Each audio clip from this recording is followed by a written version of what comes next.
fuck daddy kitchen. Fuck that little bitch on the island inside of the kitchen. I ride with dead people, I'm superstitious. She give me head on the knee, she religious. Knowing I throw, but I ran on them digits by using my digits. They wanna fuck with the kid like... Yo, what's going on YouTube? Here, I'm gonna start touching on a subject that I got into in my last video. Basically the stock market. So it's gonna be my first introduction to how I'm gonna try to integrate this into my main channel. But I'm gonna go into like a little screen recording software I just downloaded, so I'm gonna try to make this work. It's my first time, so if it looks a little bit shitty in the beginning, it's gonna be a process. I gotta get better at this. So if you want to, you can actually download this software yourself. Go to Thinkorswim.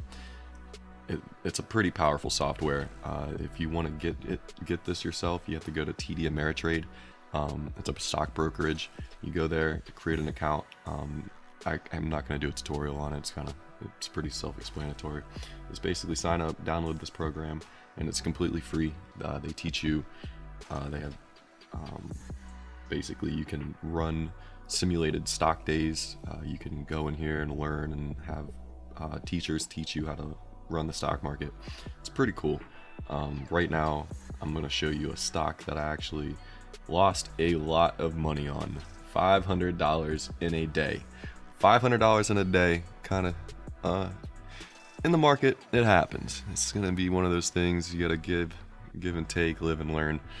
Right now I'm learning, so it's going to be one of those another step-by-step processes. I've made money, I've lost money. It's you can't get too hurt over it.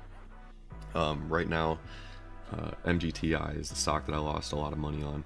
I bought it at like 84 cents. Thought it was going to be a good striver. It ended up jumping up to about $2, so I doubled my money, but I got greedy. As you can see, it suddenly died, lost all of its volume, and started taking a turn for the worst. Had some bad news on MGTI. If you actually go into this right here, you can type in your stock identification, and it'll give you all the news that shows you what's going on with the stock. Basically what happened with MGTI, the SEC filed a report claiming that they are manipulating their investors, and what happened with that is that now that stock is going to almost zero. So I lost $500. It was pretty sad. It didn't feel good, but it's going to be something that I just have to get over. Now I'm going to show you a stock that I did make money on, and that's GE.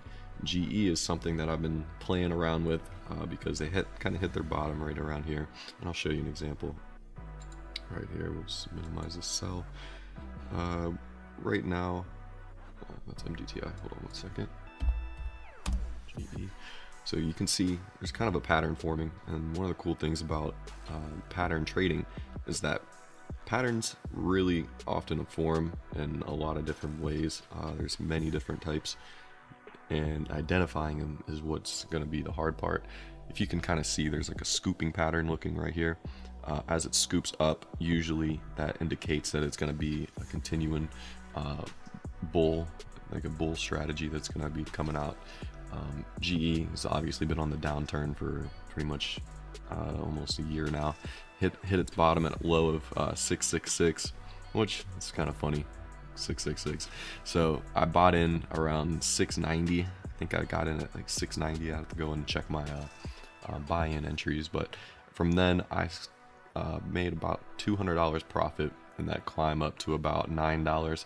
I've seen some resistance at about $9, so I decided to back out of it and sell my stake in GE.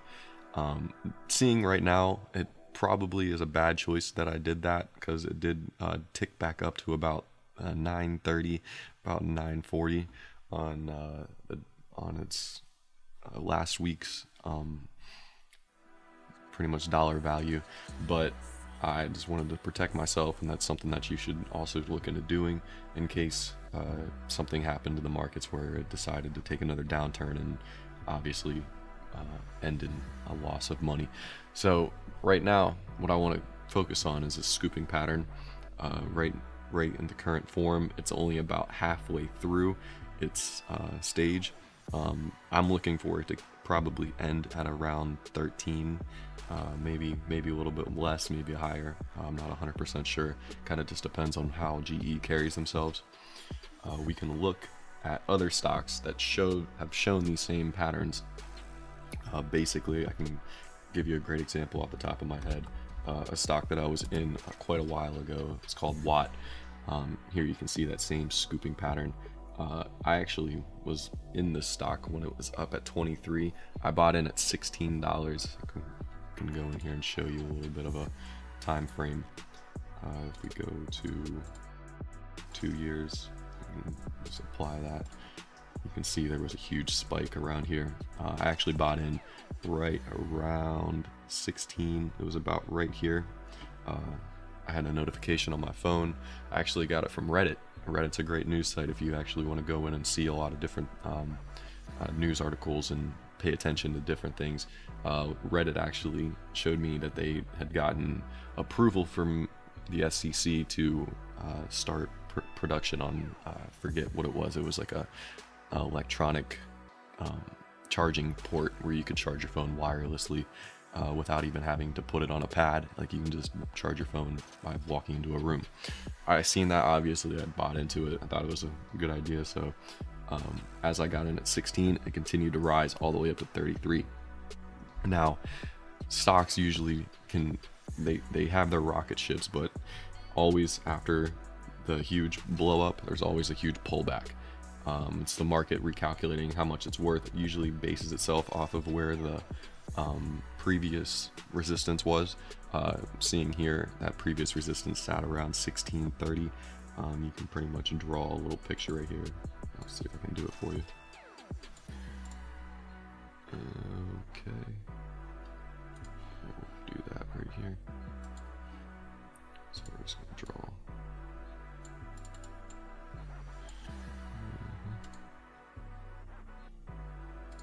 There we go. So I'm gonna start a little piece right here. You can kind of see it doesn't really go much above that. We'll just kind of hit that trend line, show you. Basically, that's where the stock wants to be at, based on market data and all their ways that they're looking at it. Lowest form that it hit was around 680. That's when it hit its lowest peak in that time frame, and 33 is where it hit its highest. So we're gonna put a staple right there. Now you can see it kind of did that scooping pattern twice. If you look carefully, it scoops down, scoops right back up. Generally, it doesn't scoop all the way back up to its peak. It usually scoops a little bit less than that. And there's like different methods that you can go into actually seeing how you can account for that.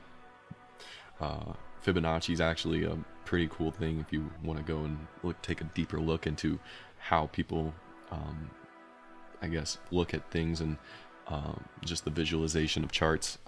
People are actually pretty predictable, so whenever you see something, generally it makes itself so. Like with these patterns, that's why these patterns carry themselves over and over and over again, and they happen almost daily. You can go into any type of stock and type it in, and you'll see just certain patterns, and it takes a while to start to recognize them as they're happening, but that's how a lot of people start trading and trade by the day. So it's definitely interesting, and it's cool to kind of see these things go into action. Right here is a little scoop, but this particular scooping pattern is the one I'm interested in the most, because it reminds me more of the GE's pattern that it's currently in. So if we go back and set this chart to its 1 year,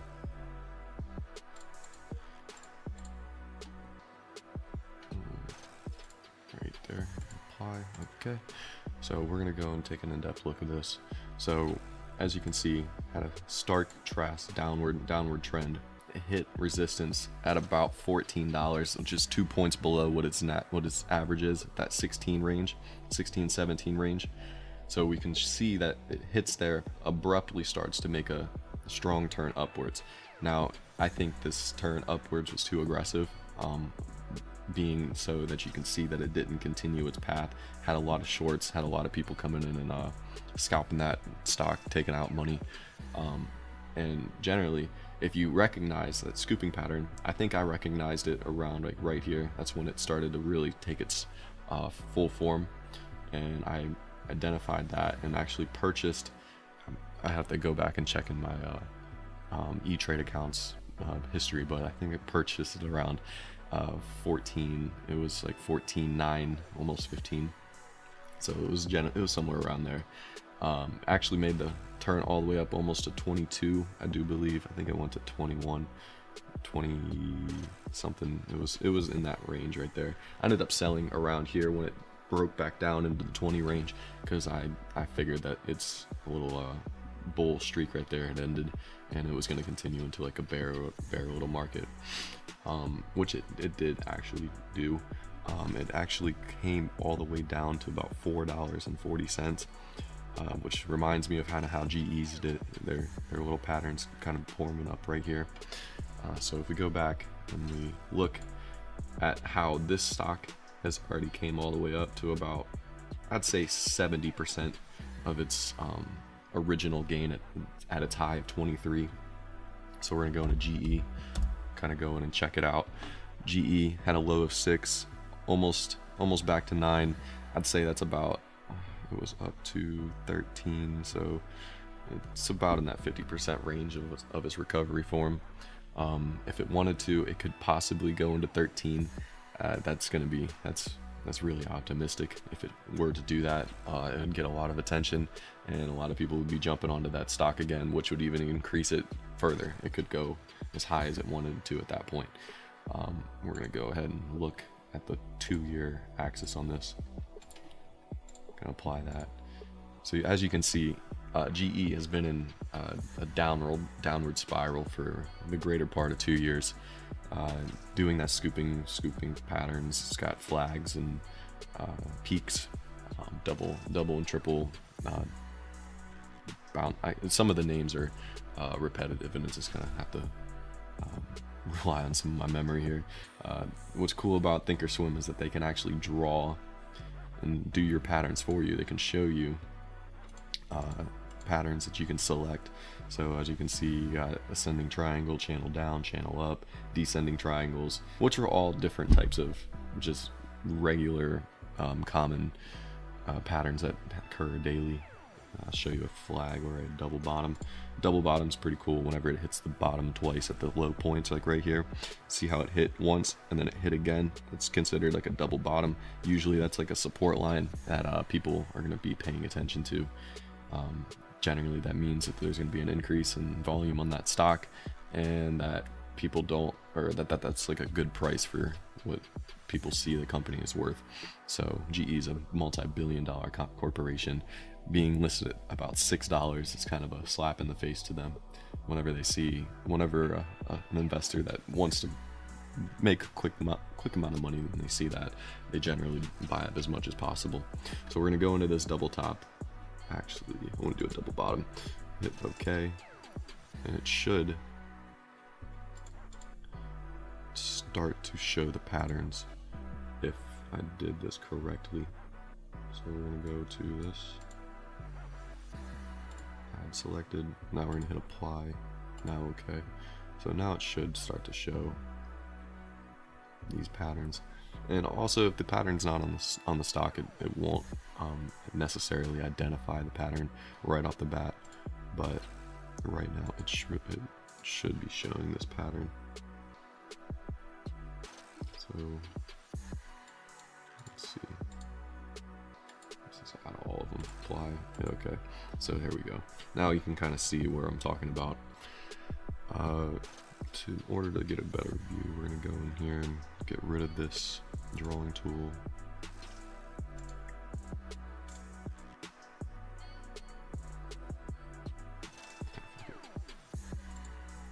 So pretty much every one of these little lines indicates a certain different pattern that you can go and you can kind of check into. It's interesting that this software is free and that they actually allow you to run all these little studies. It's insanely helpful, especially when you're going into like a beginning. Once you learn what each one of these means, it kind of basically broadens out the market a little bit more for you, and it definitely helps you out. As you can see right here, that little pattern, it was called an ascending triangle. You can kind of see up here, it'll tell you what the name of that pattern is. So instead of being a double bottom, it was ascending triangle, which right now it's indicating that it's channeling up right now at the current moment in a bull market type phase. Right now it's channeling down. Basically, this all is a pattern. It's pretty much predictable, and the more you play with it, the more you're going to learn. This was just a really good example that I wanted to show people.